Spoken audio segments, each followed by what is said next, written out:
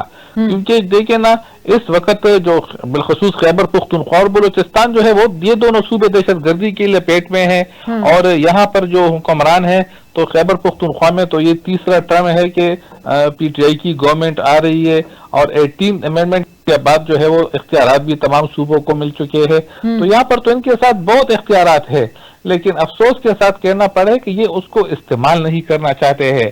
کیونکہ اگر ان کو کوئی دہشت گردی کے خاتمے کے لیے وفاق کی ضرورت ہو تو وہ وفاق سے مدد بھی طلب کر سکتی ہے. ان کو بالکل باقاعدہ میں تو یہ چیزوں کو ان کو حکم جاری کر سکتی ہے کہ آپ آئے اور آپ سیکورٹی فورسز بھیجے، یہاں پر آپریشن کرنا ہے، وہاں پہ کرنا ہے. لیکن افسوس کہ ان لوگوں کی توجہ اس جانب ہے ہی نہیں. ان کی تو صرف 1 پوائنٹ ایجنڈا ہے، اور وہ ہے اپنے بانی چیئرمین کو رہا کرنا. تو دیکھیں اگر میں تو یہ کہتا ہوں اکثر اوقات کہ ہمیں یہ پی ٹی آئی کو مائنس کرنا چاہیے، تاکہ یہ مائنس ہو جائے پاکستان کی سیاست سے، تو تب ہم ملک کو آگے کی طرف لے جا سکتے ہیں. کیونکہ یہاں پر تو یہ لوگ انارکی پھیلا رہے ہیں.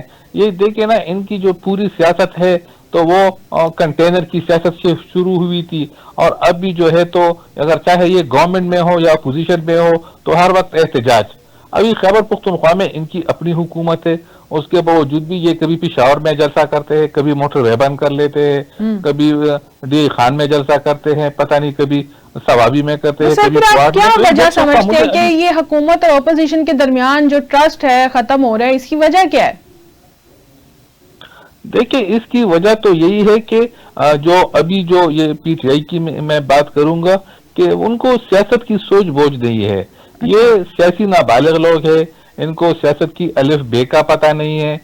ابھی گزشتہ روز میں ان کے جو وزیر اطلاعات ہے تو ان کا ایک سٹیٹمنٹ دیکھ رہا تھا کہ پشاور کے جو 3 بڑے ہاسپٹل ہے جب یہ پیدا بھی نہیں ہوئے تھے تو یہ تو تب سے بنے ہیں، وہ اس کو بھی اپنا نام لگا رہے تھے کہ یہ ہم نے بنائے ہیں. تو ایسے غیر سنجیدہ لوگوں کے ساتھ دیکھیں نہ مذاکرات ہو سکتے ہیں، نہ ان کو آپ یعنی ٹیبل ٹاک میں بھی ان کو بٹانا میرے خیال میں یہ بھی ایک بہت بڑی بات ہوگی. کیونکہ ان لوگوں کو تو سیاست کی الف بے بھی نہیں آتی ہے. تو مذاکرات اور ملک کو آگے کی طرف لے جانا، دہشت گردی کے خاتمے کے لیے امن و امان کے حوالے سے آپ سنجیدہ لوگوں کے ساتھ مذاکرات کریں گے. ابھی گزشتہ چند دنوں سے مذاکرات کی باتیں ہو رہی ہے پی ٹی آئی کے ساتھ. مطلب آپ مذاکرات کے حق میں نہیں ہیں؟ دیکھیں نا مذاکرات تو میں نے آپ کو کہا نا کہ سنجیدہ لوگوں کے ساتھ ہونے چاہیے. ابھی انہوں نے دیکھیں 8 فروری کو دوبارہ ایک کال دی ہے پریا جائم کی. تو دیکھیں ایک طرف یہ کہتے ہیں کہ ہم مذاکرات کرنا چاہتے ہیں، ہم ملک کی بہتری کے لیے سب کچھ کرنے کو تیار ہے، دوسری طرف یہ احتجاج کی سیاست کرتے ہیں. تو احتجاج اور مذاکرات یہ دونوں تو ایک ساتھ نہیں چل سکتے ہیں نا. لیکن وہ تو کہتے ہیں ہماری بات ہی نہیں سنی جا رہی اور یہ مذاکرات جو ہیں وہ آپ نے صرف ایک نعرہ ہی بنا دیا ہوا ہے. دیکھیں مذاکرات ان کی بات ہم کیا سنیں. اب ان کے جو بانی چیئرمین ہیں جو کہ اس وقت جیل میں ہے تو انہیں ہم نے تو جیل کے اندر نہیں ڈالا ہے نا کہ اس وقت شہباز شریف صاحب ایک آرڈر جاری کر دے کہ آپ ان کو رہا کر دے. ان کے تو عدالت میں کیسز چل رہے ہیں، عدالت ان کو رہا کر دے یا بسم اللہ ہم ویلکم کریں گے. لیکن اب یہ حکومت یا ریاست کے اس میں تو نہیں ہے نا، ڈومین میں تو نہیں ہے کہ وہ ان کو بولے کہ جیلر کو بولے کہ آپ جیل کا دروازہ کھول دے اور ان کے بانی چیئرمین کو رہا کر دے. تو یہ ویسے جو ہے نا یہ ٹال مٹول سے کام. لیکن عدالت نے حکم دیا ہوا ہے کہ منگل اور جمعے رات کو ملاقات کروائی جائے گی. سر وہ تو 2 مہینے ہو گیا ملاقات ہی نہیں کروائی جا رہی. نہیں ملاقاتیں تو خان صاحب کی جو بہنیں ہیں وہ ان سے ملاقاتیں کر رہی ہے، لیکن دیکھیں ان کو بار بار کہا گیا ہے کہ آپ غیر سیاسی ملاقاتیں کیا کرے تو آپ پر کسی قسم کی کوئی قطع نہیں لگائی جائے گی. لیکن افسوس کہ یہ لوگ چلے جاتے ہیں، پھر وہاں سے نکلتے ہیں، پھر سیاسی گفتگو کرتے ہیں، پھر پتہ نہیں ایک انارکی سی پھیل جاتی ہے. ابھی تک آپ نے دیکھا یعنی خان صاحب کا جو سوشل میڈیا جو ایکس اکاؤنٹ ہے وہ چل رہا ہے، لیکن آپ نے اس کے اکاؤنٹ میں کہیں ایک مرتبہ یہ دیکھا ہے کہ انہوں نے مذاکرات کے حوالے سے کوئی بات کی ہے یا انہوں نے دہشت گردی کے حوالے سے کوئی بات کی ہے؟ بالکل نہیں کی ہے. تو دیکھیں ایسے لوگوں کے ساتھ جو سنجیدہ نہ ہو، اور یہاں پر جو یعنی بیرسٹر گوہر صاحب جو ہے پی ٹی آئی کے جو ایکٹنگ چیئرمین ہے، ان کا ایک اپنا بیانیہ ہے، اسد کیسر صاحب کا اپنا بیانیہ ہے، وزیر اعلیٰ خیبر پختونخوا کا اپنا بیانیہ ہے. تو پہلے تو یہ لوگ خود متحد ہو جائیں نا آپس میں، اور تب جا کر یہ حکومت کے ساتھ پھر مذاکرات کے لیے بیٹھ جائیں. اگر متحد ہو جائیں گے تو پھر مذاکرات کامیاب ہو جائیں گے؟ دیکھیے اگر یہ متحد ہو جائے تو ان میں سیزنڈ پولیٹیشنز بھی موجود ہے، تو پھر حکومت کے ساتھ وہ بیٹھ بھی سکتے ہیں، وہ بات کو سمجھ بھی سکتے ہیں. لیکن اس وقت تو پی ٹی آئی پر جو ہے نا، تو میں ان کو کہوں گا کہ 4-5 لونڈوں کی حکومت ہے، قبضہ ہوا ہے ان کا. جو سیریس جو سیزن پولیٹیشن ہے ان کو تو انہوں نے ایک طرف رکھا ہوا ہے. تو اس لیے آپ پہلے ان سب کو اکٹھا کر لیں. ان کی آپس کی میں بات کروں کہ یہ سب ایک دوسرے کے ساتھ اکٹھا ہو جائے، یہ کہہ دے کہ فلاں بڑا ہے فلاں چھوٹا ہے، اور تب جا کر وہ حکومت کے ساتھ مذاکرات کے لیے بیٹھ جائے تو میرا خیال ہے کہ پھر مذاکرات کامیاب بھی ہو سکتے ہیں اور یہ پاکستان کے مفاد میں بھی ہوگا. اور اگر قومی مفاد کے لیے بات چیت کرنی پڑ جائے تو نون لیگ کس حد تک کمپرومائز کر سکتی ہے؟ دیکھیں نون لیگ تو ہمیشہ پاکستان کی جو ہے نا، وہ پاکستان کی ایک بانی جماعت ہے اور پاکستان کی خیر خواہ جماعت ہے، اور ہم نے ملک کی خاطر ہمیشہ قربانیاں دی ہے. دیکھیں جب 12 اکتوبر 99 کو جب جنرل مشرف نے کو کیا تھا اور ہماری حکومت کا خاتمہ کیا تھا، تو دیکھیے اس وقت ہم نے کچھ ایسا اقدام نہیں اٹھایا تھا کہ جس طرح جو 9 مئی کے اقدامات ہوئے ہیں، 26 نومبر کے ہوئے ہیں. حالانکہ ہمیں تو 4x4 کمروں میں جو ہے وہ بند کر دیا جاتا تھا، لیکن ہم نے کبھی اپنی پاک فوج کو ٹارگٹ نہیں کیا ہے، ہم نے کبھی جو ہے ریاست کو ٹارگٹ نہیں کیا ہے. ہم نے ملک کی مفاد کی خاطر سب کچھ وہ جیلا ہے. ہم نے کہا کہ چلے یہ وقت بھی گزر جائے گا. اور ایک عامر نے ملک پہ قبضہ کیا تھا، اور پھر پوری دنیا نے ان کا انجام بھی دیکھا کہ جو نواز شریف صاحب کو ختم کرنے کے لیے کوشاں تھے تو وہ خود ختم ہو گئے، اور نواز شریف صاحب اور ان کی پارٹی کا نام آج بھی زندہ ہے. تو سر آپ نہیں سمجھتے کہ یہ وقت آ گیا ہے کہ اب گورنمنٹ اور اپوزیشن جو ہے وہ بیٹھ کر کوئی مساق جمہوریت 2 اس کے اوپر کوئی کام کر لے؟ تو دیکھیں وہ تو میں آپ کو کلیئر کر دیا کہ پہلے یہ پی ٹی آئی جو ہے یہ لوگ خود تو متحد ہو جائے نا. ابھی تک ہمیں پتہ نہیں ہے کہ کس کے ساتھ مذاکرات کیے جائے. کبھی یہ کہہ رہے کہ اچک زئی صاحب کے ساتھ کیے جائے، حالانکہ کل کو اچک زئی صاحب کے ساتھ مذاکرات ہو جائیں گے اور اس میں کچھ اونچ نیچ ہو جائے گی تو پھر یہ لوگ کہیں گے کہ وہ تو ہماری پارٹی کے ہے ہی نہیں، ہم نے تو مذاکرات کیے ہی نہیں ہے. تو اس لیے ان کو خود جو ان کی اپنی جماعت ہے تو اس میں کافی سنجیدہ لوگ ہیں، تو ان سب کو جو ہے یہ سوچنا چاہیے کہ جو ان کی اپنی پارٹی ہے پہلے وہ اپنی پارٹی کو متحد کر لے، اور اس میں سے کچھ ایسے افراد کا چناؤ کر لے جو کہ مذاکرات کو بھی سمجھ سکتے ہیں، سیاست کو بھی سمجھ سکتے ہیں، اور ملک کی مفاد میں بات بھی کر سکتے ہیں اور ملک کی مفاد کو سوچ بھی سکتے ہیں. تو ایسے پھر جو ارکان ہوں گے تو ان کے ساتھ پھر حکومت جو ہے وہ مذاکرات کا سوچ سکتی ہے. تو سر آپ کیا دیکھ رہے ہیں اس وقت مسلم لیگ نون جو ہے اس کے لیے اس وقت سب سے بڑا سیاسی چیلنج کیا ہے؟ دیکھیے اس وقت جو ہمیں سب سے بڑا سیاسی چیلنج ہے جو تو دہشت گردی ہے، کیونکہ ہم بہت افسردہ بھی ہے، اور ہم جو ہے جو آئے روز ہمارے سیکیورٹی اہلکار شہید ہو رہے ہیں، جو کہ ہم تو دیکھیں اپنے گھروں میں آرام کی زندگی گزار رہے ہیں اور راتوں کو آرام کی نیند سوتے ہیں. لیکن وہ لوگ جو ہے نا تو وہ تو بارڈرز پر ہماری جانیں بچانے کے لیے اپنی جانیں قربان کر رہے ہیں، اور پھر ایک مخصوص جماعت کی جانب سے ان کے خلاف ایک کمپین کرنا اور ان کو جو ہے نا وہ سوشل میڈیا پہ ان کو گالی گلوچ دینا. تو دیکھیں یہ جو ہے نا یہ کسی صورت بھی ملکی مفاد میں نہیں ہے، اور ان کو جو ہے نا تو پی ٹی آئی کو تو سب سے پہلے 9 مئی پر پوری قوم سے معافی مانگنی چاہیے کہ ہاں ہم نے یہ اقدام اٹھایا تھا اور اس پر ہم پوری قوم سے معافی چاہتے ہیں. کل میں ایک ٹاک شو میں پی ٹی آئی کے ایک سینئر رہنما تھے تو ان کے ساتھ میری بحث ہو رہی تھی. وہ کہہ رہے تھے کہ ہم نے تو 9 مئی کیا ہی نہیں ہے تو ہم کس چیز پہ معافی مانگے. تو مجھے آج بھی یاد ہے کہ 9 مئی جب ہوا تھا تو 10 مئی کو پی ٹی آئی کے قائدین، ان کے ورکرز، ان کے لیڈران نے اپنے سوشل میڈیا جو اکاؤنٹس ہے تو اس پر بڑے فخر سے وہ پوسٹیں شیئر کر رہے تھے کہ ہم نے ریڈیو پاکستان پر حملہ کر دیا، ہم نے قلعہ بال حصار پر حملہ کر دیا، ہم نے کور کمانڈر ہاؤس پہ حملہ کر دیا، ہم نے یہ کر دیا، ہم نے وہ کر دیا. لیکن جب سختی آ گئی تو پھر ان لوگوں نے وہ جو اکاؤنٹ تھے اس سے وہ پوسٹیں ڈیلیٹ کر دی. تو یہ تو اب واضح ہو چکا ہے کہ 9 مئی تو انہوں نے کیا ہے، اس پہ تو کوئی دوسری رائے ہے ہی نہیں. اس لیے ہم بار بار کہتے ہیں کہ یہ 9 مئی پر قوم سے معافی مانگے اور یہ اپنے آپ کو ایک محب وطن سیاسی جماعت ثابت کرے.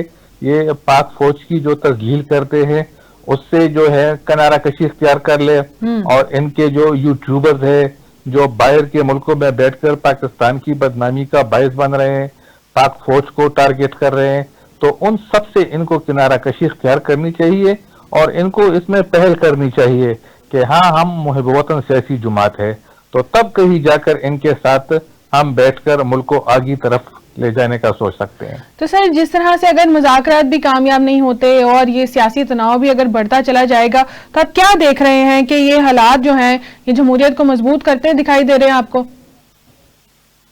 دیکھ کے کوئی سیاسی وہ تو نہیں ہے کوئی اس طرح، ہمیں تو کچھ نظر نہیں آ رہا ہے. ایک صوبے میں ان کی حکومت ہے، وہاں پر بھی آپ نے ابھی دیکھا کہ ایک ضمنی الیکشن ہوا ہری پور میں جو ان کی اپنی سیٹ تھی تو اس میں ان کو بری طرح شکست ہوئی ہے. اسی طرح پنجاب میں بھی جو ضمنی انتخابات ہوئے ہیں تو اس میں بھی ان کو شکست کا سامنا کرنا پڑا ہے. اور ان کے جلسے جلوس جو ہوتے ہیں تو اس میں بھی 2,500 سے زیادہ لوگ نہیں ہوتے خیبر پختونخوا میں. اور ابھی یہ لاہور گئے تھے تو وہاں پر تو میرے خیال میں ان کے ساتھ 200-300 بندے بھی نہیں تھے. تو ان کی جو سیاسی جماعت تھی وہ اب تقریباً ختم ہو چکی ہے. اور جہاں تک مجھے نظر آ رہا ہے تو 2029 کا جو الیکشن آ رہا ہے تو اس میں پاکستان پیپلز پارٹی اور پاکستان مسلم لیگ نون یہ بدمقابل ہوگی. پی ٹی آئی کو تو میرے خیال میں امیدوار ملنا بھی مشکل ہو جائیں گے. اچھا، تو آپ یہ اگلے 5 سالوں میں کیا دیکھ رہے ہیں کہ پاکستان کی سیاست کس سمت جا رہی ہے؟ دیکھیے پاکستان کی سیاست وہ اس سمجھ جا رہی کہ ایک پارٹی کو جس کو ہم پہ مسلط کیا گیا تھا تو ان کے سہولت کار آج جیلوں میں بند ہے، ان کو سزائی ہو گئی ہے. اور آج D G S P R صاحب نے بھی کہا کہ ایک آرمی چیف کو اور D G I S P R کو اور اے ایس آئی چیف کو ان کو دیکھیے اپنے سیاسی مقاصد کے لیے استعمال کیا گیا تھا. لیکن اب وہ دور نہیں ہے، اب پاکستان بہت آگے جا چکا ہے. جس طرح ہم نے ہندوستان کو شکست فاش دی اور جس طرح آپ دیکھیں کہ امریکہ، سعودی عرب، چائنا جو بڑے بڑے ممالک ہیں تو تمام کی نظر اس وقت پاکستان پر لگی ہوئی ہے. اور پرائم منسٹر شہباز شریف صاحب اور فیلڈ مارشل عاصم منیر صاحب کی قیادت میں پاکستان بہت آگے نکل چکا ہے. اور انشاءاللہ آنے والے دنوں میں پاکستان جو ہے تو وہ ایشین ٹائیگر بننے جا رہا ہے جس سے اسے کوئی نہیں روک پائے گا. ٹھیک ہے جی، بہت شکریہ ارباب خضر صاحب، آپ نے پروگرام کے اندر ہمیں وقت دیا. ناظرین، آج ہم نے پروگرام میں ڈسکس کیا ہے D G I S P R کی پریس کانفرنس کو، جس میں انہوں نے مجموعی طور پر جائزہ لیا ہے دہشت گردی کا جو 2025 میں ہمیں سامنا کرنا پڑا ہے، جس میں وہ انہوں نے کہا ہے کہ دہشت گردی ایک تاریخی اور نتیجہ خیز سال قرار دیا گیا ہے 2025 کو. اس کے علاوہ انہوں نے بات کی خیبر پختونخوا کی صورتحال پر، جہاں پر تقریباً کوئی 70 سے 80% دہشت گردی ہمیں 2025 میں دیکھنے کو ملی ہے. اس کے بعد انہوں نے افغانستان اور بیرونی عناصر کے جو امپلیمنٹیشن ہے ہمارے ملک کے اوپر اور وہاں سے کس طرح سے دہشت گردوں کو سہولت کاری کی جاتی ہے اور وہاں پر پناہ گاہیں ان کی کس طرح سے موجود ہیں اس کو بھی تفصیلی انہوں نے ہمارے سامنے رکھا ہے. اور اس کے بعد انہوں نے جس طرح سے کہا ہے کہ کوئی بھی فرد یا جماعت ریاست سے بالا تر نہیں ہے، یعنی کہ انہوں نے سیاست دانوں کو واضح طور پر یہ پیغام دے دیا ہے کہ ریاست سب سے اوپر ہے اور اس کے بعد کوئی بھی جماعت یا کوئی بھی فرد آتا ہے جو جس طرح سے انہوں نے تحریک انصاف کے کارکنان اور ان کے رہنماؤں کی ویڈیوز چلائی ہیں، ان کے بیانات چلائے ہیں، واضح تو یہی ہو رہا ہے کہ انہوں نے صاف پیغام دے دیا کہ کسی کو بھی سہولت نہیں ملے گی اور کسی کو بھی آسانی نہیں ملے گی. واضح یہ پیغام ہے. اور اس کے ساتھ ساتھ انہوں نے ANP کی تعریف کی ہے کہ وہ دہشت گردی کے لیے ہمیشہ کھڑی ہوتی رہی ہے، لیکن آج تک PTI کے کسی کارکنان کے اوپر کبھی بھی کوئی دہشت گردی کا حملہ کیوں نہیں ہوا، یہ سوال وہ چھوڑتے ہوئے جا رہے ہیں. اور ہم بھی آپ کے لیے یہی سوال اور یہی آپ کے لیے جواب ہے کہ دہشت گردی سے اگر ہم مل کر نہیں نپٹیں گے تو کس طرح سے اس دہشت گردی سے جیتا جائے گا. آپ کے لیے سوال ہے اور اس کا جواب ضرور دیجیے گا. اپنے فیڈ بیک سے ضرور آگاہ کیجیے گا. اللہ حافظ.